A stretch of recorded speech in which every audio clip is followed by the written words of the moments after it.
speak to a number of issues, about 3. And the first issue is I've been asked to respond to the letter written by Mr. Museveni about the by-election of Bukedea. You are aware, recently there was a by-election of the LC5 chairperson that was as a result of the death of the chairperson. At the time of the nomination, you saw a candidate who came in rags because he had been manhandled by the security forces who did not want him to contest. Stole his money, allegedly stole his money, stole his academic qualification, and that was setting the pace for the elections. You remember on the election day, the FDC wrote a letter to the EC withdrawing our candidate because before 7, which is supposed to be the time of starting voting, the ballot boxes were full. Withdraw our candidate and asked our supporters not to vote. But even after asking our supporters not to vote, the voter turnout was 87%. Record nowhere in the world that has ever been seen. But the NRM candidate, now we understand according to Mr. Museveni's letter, got 91% of the votes. Ghosts are not new in this country.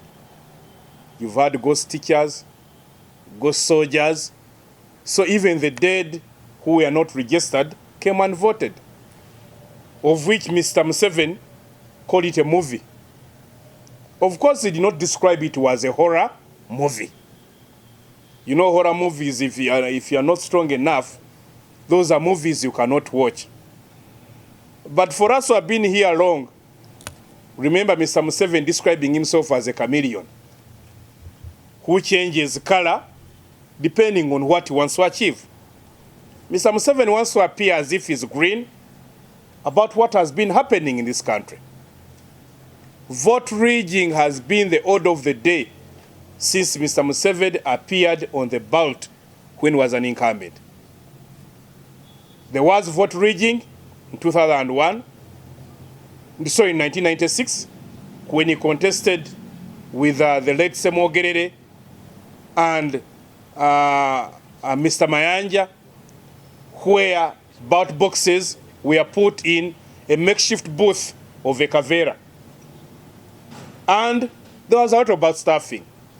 People were beaten, killed, intimidated, and arrested. 2001, the most violent election we have had in this country. Many people were killed, were tortured, arrested, others went to exile. That election was rigged. And the Supreme Court pronounced itself, only said that the rigging was not enough to nullify an election. The same happened in 2006, where again we petitioned the court. Court agreed with us there were multiple irregularities in the election, including vote rigging. It happened in 2011, and we decided not to go to court. It happened in 2016. You are aware what happened, even removing, putting off internet, putting off mobile money platforms and the like. We are all meant to make sure that an election goes in favor of Mr. Museveni. Those who were in the media, remember, we attacked a makeshift tele center that was in Naguru, where we went with Dr. BESIGYE. It is who were arrested. In 2021, the same happened. After 2016, areas of Kampala Greater Metropolitan never received ballot papers up to 3 in the evening. That was all meant to rig elections. You have followed by-elections, the one of Soroti, where actually even NRM serious people will tell you, NRM never had support. The support of NRM in Soroti is less than 10%.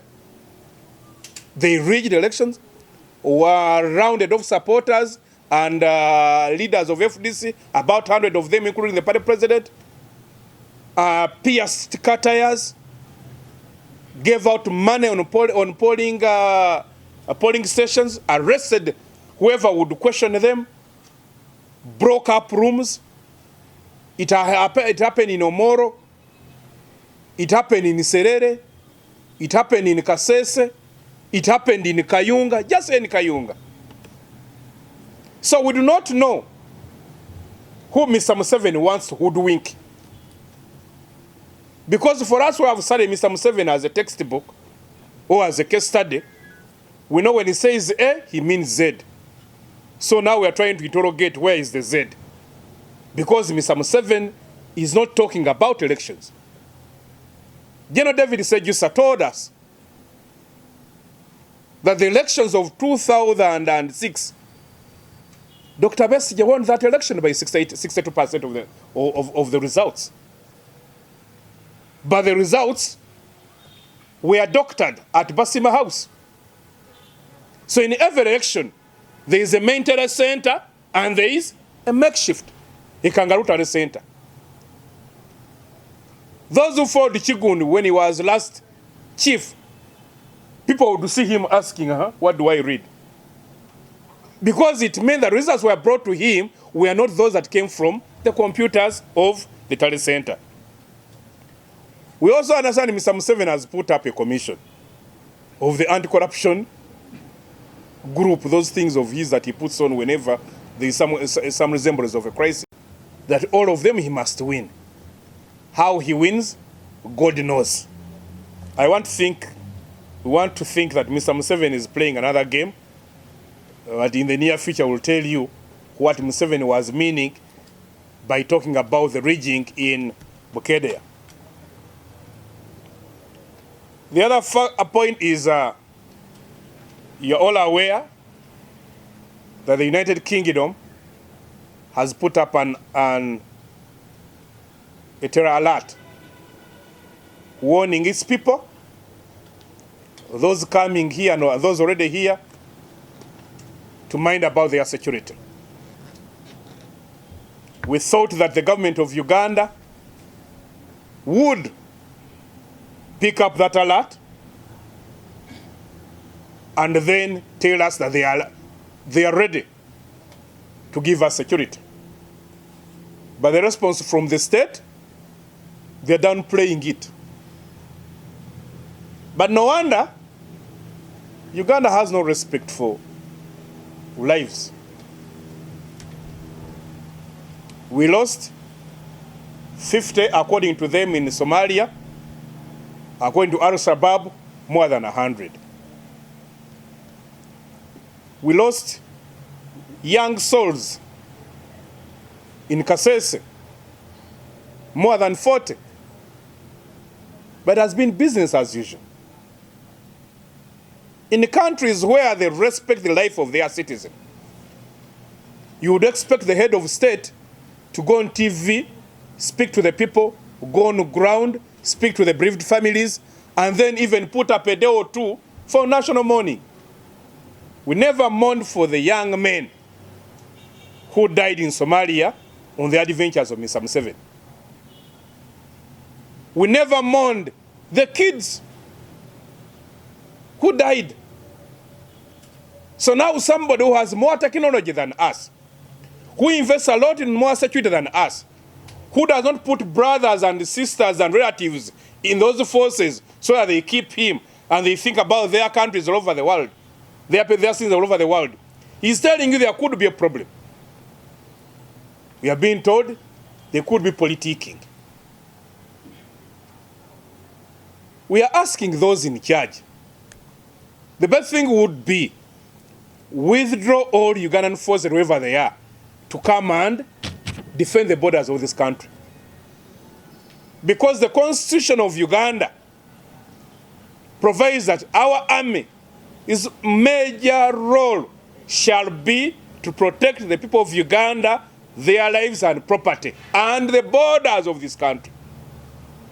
So when we do not have enough power, enough manpower, and then all we hear, our soldiers are in Sudan, are in Somalia, Equatorial Guinea, Chad, DRC, and other countries that we do not know, where they appear to be as if they are mercenaries.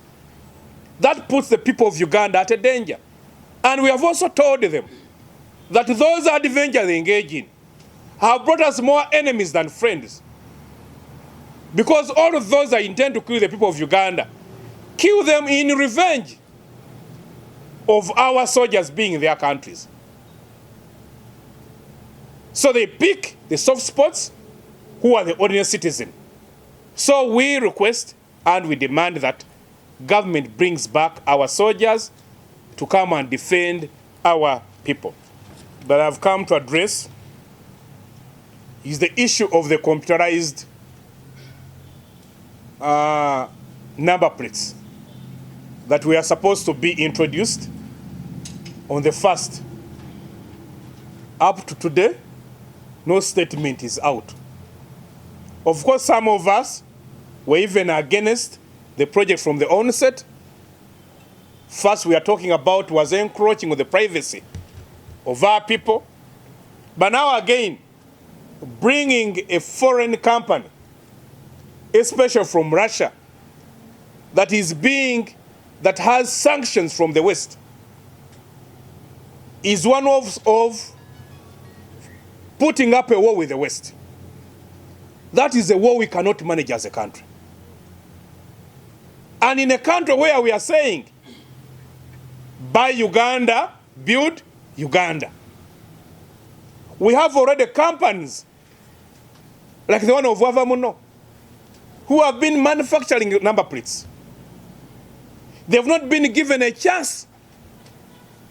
And we are told that the company that is coming from Russia has no business, has no known business, no record in manufacturing number plates. Who are the Russians? Because when we pushed Mr. Museveni to the wall about Pinetti, he said he was Pinetti. So now who are the Russians? You people in the media must ask those questions. Who are the Russians?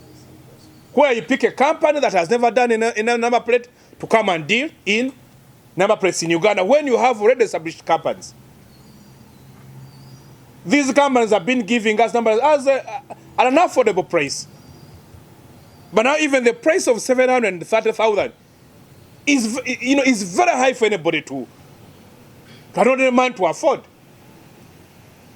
In Kenya, that chip went for about 30,000. So who is eating the balance? So those are questions that we feel that we must ask. We are glad because we do not have any kind of infrastructure and experience. And even many of those that in Kampala have been told they don't work. So where are those? Because you see, if you want such a project, you must cover the whole country with these cameras, so that wherever the car passes, it is captured. So what we know, as these things are always the case in this country, somebody who is connected near the power, because you see, many people here are not very creative. They want to pick the taxpayers' money, but doing less work. So it is possible some guys, children of those connected, are trying to manipulate the system because they fail to share the deal. We have had people, because of deals, have killed. Think about numbers. If they don't kill 100, it's normal. Uganda has a record of 21 people being killed every day. Oh, it would be news. Parliament will come and sit. So that is where we sit to eat. But we must pray for our country. Our countries. These are thugs stealing at an industrial scale. If you have a house like that one, they will come with a caterpillar. If you think you are looking in, don't joke with this kind of things that we are dealing with. We are actually sacrificing ourselves to come and challenge these guys. Ugandans must give us a medal to go in a fraudulent process, to go in a process that is like a movie, as Mr. Museveni is now calling it. Those processes are movies.